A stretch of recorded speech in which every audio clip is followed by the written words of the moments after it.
Hey there, gang, and welcome to the Locker Room. Coach Gigs here, and today's message, imagine if. Get ready for this. Can you imagine two guys on a horse pulling up to the saloon? They go up to the bar, they get a couple of shots. They're getting tired of their horses and all the horse shit that they leave behind, the smell. They say, could you imagine if we could have a bucket and put it on like a frame, throw a couple of wheels on it, and have a car, right? I.e., Thomas, was his name Thomas Ford or was it Henry Ford? Correct. It's too far ago for me to remember. You know what I'm talking about. Wait a minute. Imagine if two people are standing around saying, could you imagine if we could put a bunch of us in like a steel tube, throw it up in the air and have it fly around the world? Yep.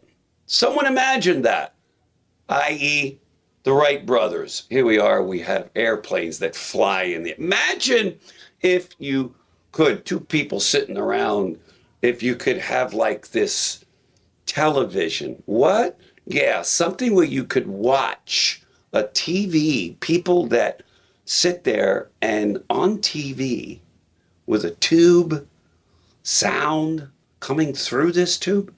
Imagine if. I mean, I'm saying this and it's almost difficult to explain because back in those days when the TV did not exist, someone had to imagine it. And by the way, the list doesn't stop. Bill Gates, all of them, they imagined that one day there would be a computer in everyone's home. Look at where we are. They imagined that this phone that all of us have, that has the power of the world in it, that one day we would have it, we could put it in our pocket. Someone or a team of people sat around and used their imagination and said, what if? My company was started by one man, Bernard Rappaport, borrowed $25,000 to start this company. He sat around and he said, imagine if we became the premier life insurance company. Here we are on our way to $1 billion. Folks, everything starts in the imagination. And just as much as you can look at everything you see around you as the result of someone imagining it, the same imagination works in reverse. If you say to yourself, oh, I can't do this, that is your imagination at work saying you can't do it, so guess what? You won't. Imagine if you said, well, I can't make a six-figure income.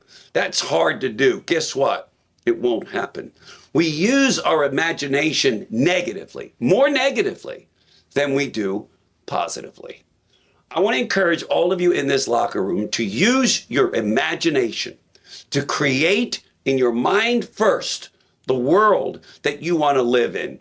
If you're with our company and you imagine yourself in Hawaii, do what you've got to do. Get to Hawaii.